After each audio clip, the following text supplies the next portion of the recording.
Portanto, John Ikenberry é um teórico fundamental para a teoria das relações internacionais. Pertence à escola do liberalismo ou internacionalismo liberal, como Adam Smith, Robert Keohane ou Woodrow Wilson. Nas suas obras, uma das principais referências, um dos seus temas fundamentais é a problemática da ordem internacional. Nos seus vários aspectos, ou seja, o comando, a subsistência da ordem, o período histórico, os principais eventos, a forma, a estrutura, etc.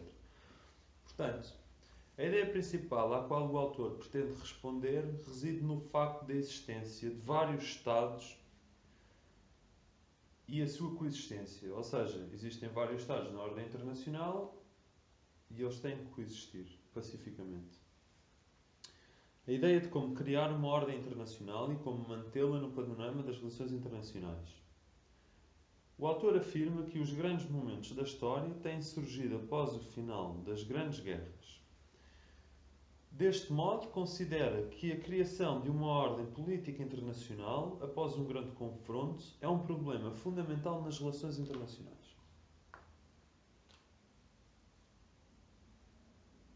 Portanto, quando a ordem internacional é posta à prova, através de guerras ou grandes eventos que causam grande impacto, existem sempre atores, ou seja, certos Estados preparados para assumir o controle e tentarem transformar a ordem internacional.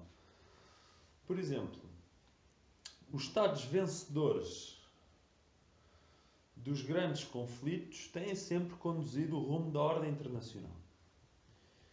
É notável, por exemplo, em 1815, no Congresso de Viena, em 1918, no final da Primeira Guerra Mundial, em 1945, no final da Segunda Guerra Mundial, e em 1989, com a queda do Muro de Berlim e a queda da União Soviética. Assistimos sempre a grandes alterações com o final destes períodos. O elemento sociedade também fica sempre suscetível nestes períodos às maiores mudanças. Portanto, vejam por exemplo o caso da sociedade alemã depois do Tratado de Versalhes. Os americanos depois do ataque de Pearl Harbor. Portanto, o autor questiona-se e questiona sobre qual é a lógica e o modus operandi das potências vencedoras no momento da formação da ordem internacional.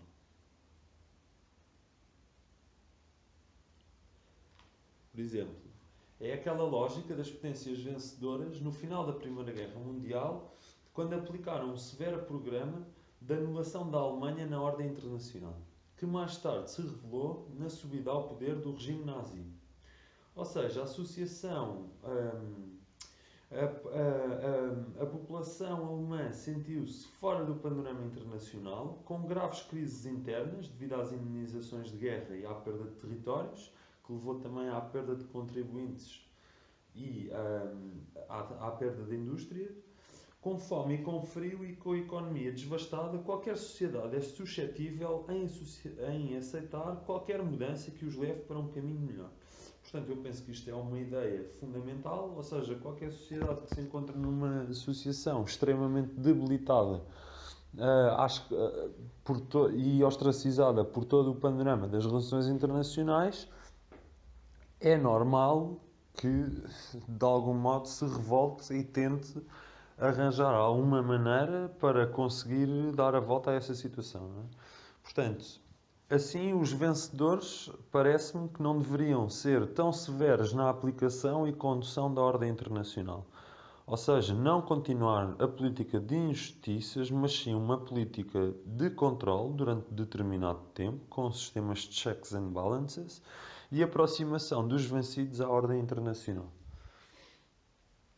Portanto, agora vamos destacar o conceito do sistema do equilíbrio de poderes ou da balança de poderes. Portanto, aqui trata-se da questão de saber qual é a situação mais favorável ou mais estável no panorama das relações internacionais e a manutenção da ordem internacional de modo a evitar a existência de conflitos. Portanto, temos três situações possíveis: a unipolaridade, a bipolaridade e a multipolaridade. que é a unipolaridade? Ou se calhar vamos começar antes pela multipolaridade para seguirmos os exemplos numa ordem cronológica. Portanto, começando pela multipolaridade. São vários poderes que disputem e mantêm entre si a condução da ordem internacional.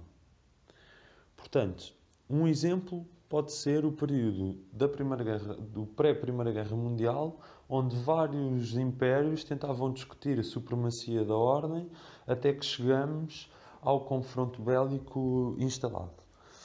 Temos depois a bipolaridade, que podemos dar o exemplo de Atenas e Esparta, a guerra entre Atenas e Esparta, ou a Guerra Fria entre os Estados Unidos e a União Soviética, onde o mundo estava dividido em dois, a ordem ocidental e a ordem do comunismo, ok?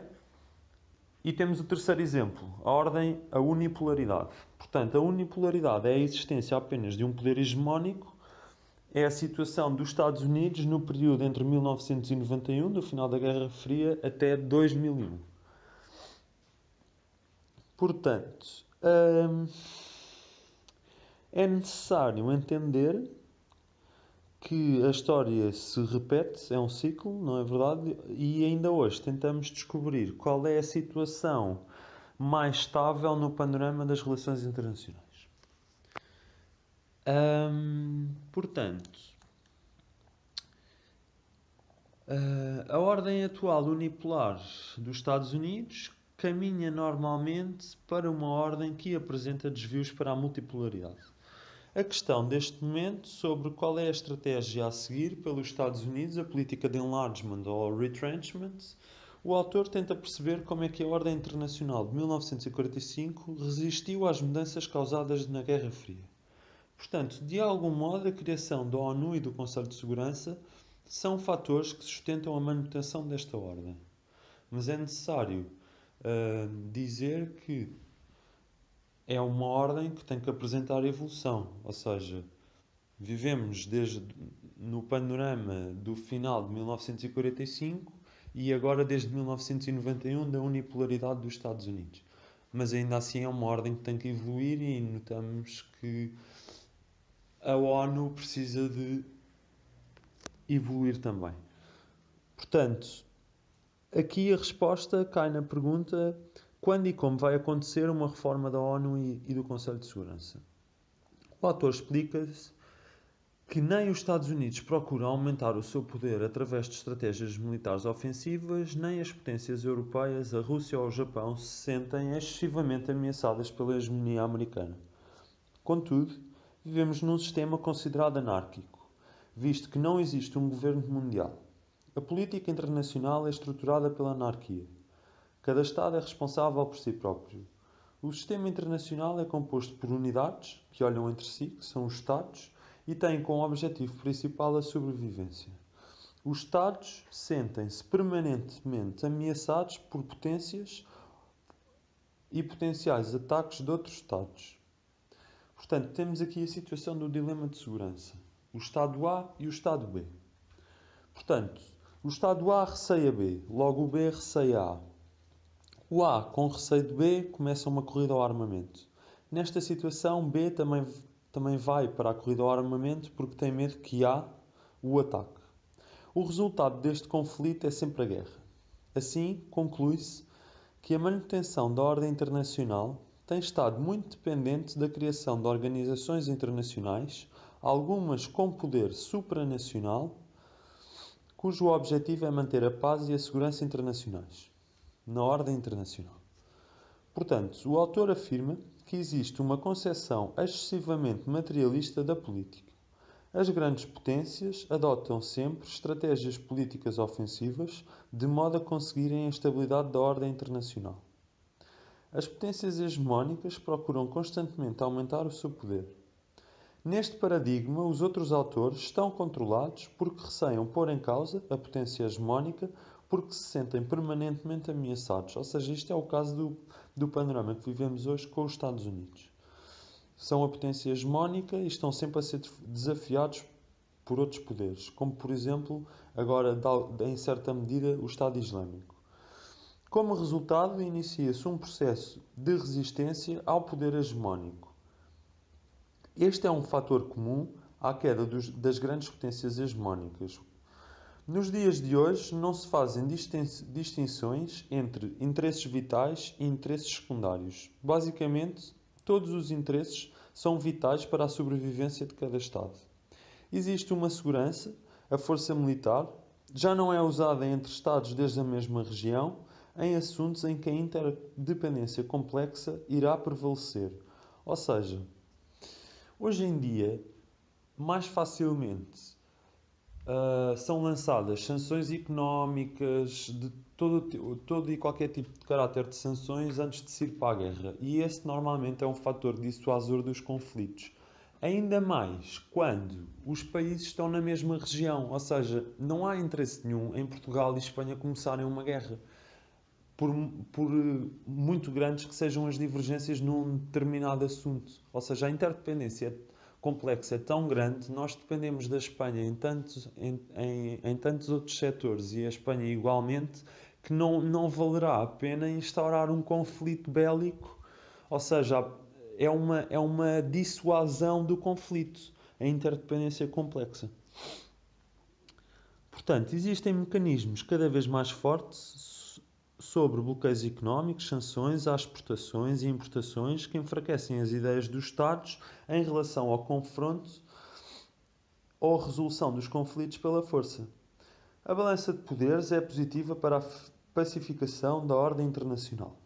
Para a teoria realista, o papel da liderança da ordem internacional depende exclusivamente do poder da potência hegemónica. Esta posição deriva da concepção da anarquia. As relações políticas são exclusivamente determinadas pelas relações de poder. Assim, Eikenberry determina dois destinos para as ordens hegemónicas. O primeiro, ou se transforma numa ordem com características imperiais, ou seja, viríamos agora aos Estados Unidos com características imperiais, ou entra em declínio, situação que é aproveitada pelos outros autores, os outros Estados. O autor critica o sistema em que só o poder conta. Acredita na formação e manutenção da ordem internacional de uma ordem legítima. Assim é necessário que a cultura política dominante, ou o conjunto de princípios e valores aceitos de um modo consensual pelas grandes potências, é que confere legitimidade à ordem internacional. O autor chama às conferências de paz que surgiram depois das guerras momentos de construção constitucional. Portanto, a distribuição de poder após uma guerra é a característica mais importante das relações internacionais. Tenta chamar a atenção para a questão de o que é que as potências devem fazer com o seu poder, uma vez que a política é a transformação do poder bruto em autoridade legítima. A concepção constitucional da ordem internacional aceita ideias base como a importância da cultura política na relação entre os valores democráticos e a necessidade de se criar uma ordem internacional institucional. O autor procura pôr em destaque a relação entre a cultura política, a formação de instituições internacionais e o exercício de uma hegemonia limitada. Sublinha ainda a importância do liberalismo e da democracia na construção de uma ordem constitucional. Assim, o exercício da ordem política é legitimar quando esta está limitada. A guerra é um fenómeno antijurídico e é sempre considerado um crime. Para o exercício do poder ser limitado, é preciso criar instituições apoiadas em consensos políticos, como por exemplo a ONU. Isto é importante e necessário que existam regras às quais os Estados tenham de seguir, as regras do direito internacional público, o ius cogens e as instituições supranacionais. Limita-se assim as potências e os Estados desordeiros, alinhando-se assim o fator manutenção da ordem e da paz do sistema internacional. Todos estes elementos explicam a manutenção da ordem internacional unipolar desde 1945 e desde o final da Guerra Fria.